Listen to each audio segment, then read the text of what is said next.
Have you ever been called pessimistic or negative just because you brought up the possibility that something bad might happen? I have. Pretty much my whole life. My own mom called me a pessimist. She'd say it like I was the kind of person always expecting the worst to happen, but she just didn't understand the way I think, which is completely different from hers. The truth is, she didn't understand the power of the worst case scenario mindset. And I'm not here talking about being a negative or pessimistic person. That kind of mindset doesn't help you, and it definitely doesn't push you forward. What I'm talking about is a tool, one that can make you a winner in any situation you find yourself in. Whether things are going your way or not, it's about being able to evaluate all the possibilities and move accordingly in each scenario. It's like chess. The best chess players are the ones who can predict several moves ahead, calculating losses, analyzing the best and worst possible outcomes. Life often works like that. Sometimes you plan something, and suddenly something else comes up and throws everything off.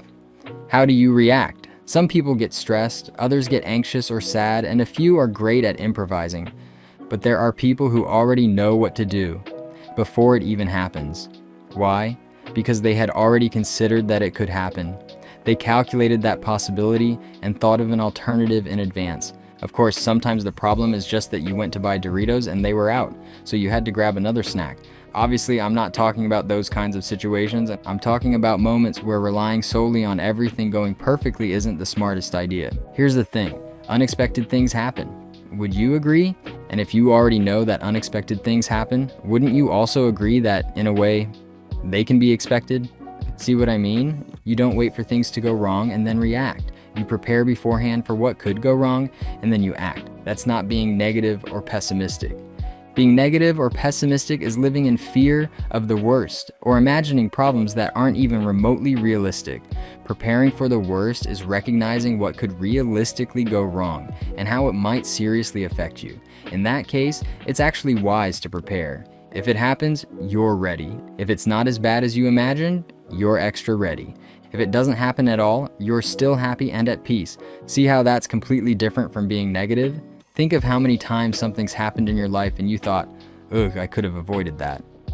That kind of thing happens all the time. And sure, sometimes it's minor stuff, like your alarm not going off and you waking up late. But what if it's something important, like your car breaking down because you never got it checked, or forgetting to prepare for a big presentation at work or school? There are so many personal situations where you know deep down you could have avoided them. And there's something else tied to this. People usually only start caring when something starts to hurt. Like, you don't take care of your health, right? Most people only start worrying about their health when it starts falling apart. They only hit the gym when they feel uncomfortable with their body, or when a doctor tells them to. Same with money. You only start saving when you're already broke. That's procrastination in a way. We just keep pushing things off until it's too late.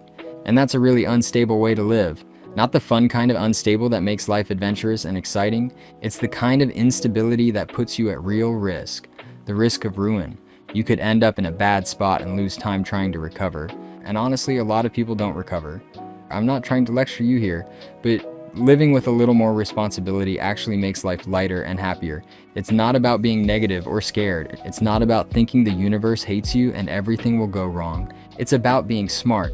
Analyzing situations, imagining the worst case scenario, and asking, what would I do if that happened? The Stoics had a practice for this. They called it premeditatio malorum, the premeditation of evils. Sounds dark, but it wasn't. They literally imagined the worst that could happen. Losing money, losing status, even losing someone they loved. Why? Because if you've already faced the worst in your mind, when life hits you, you're not in shock, you're ready. And instead of fear, you feel gratitude for everything you still have. Thinking about the worst doesn't make you negative, it makes you free, because the worst doesn't scare you anymore. Now think about this. What's the worst that could happen in your life today? Picture it for a moment. Hold that image. Now ask yourself, what would I do to handle that? If you can face that scenario and still stand strong, then everything else is just detail. That changes everything. If you've already lived through the worst in your head, you don't freeze up, you don't panic, you move. And if the worst doesn't knock you down, nothing else can. In the end, life will always test you.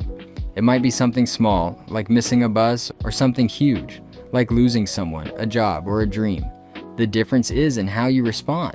If you expect everything to go smoothly all the time, every bump in the road feels like a disaster. But if you've already accepted that life will knock you down at some point, you don't freak out when it does. You get up, you keep going. That's where freedom lives.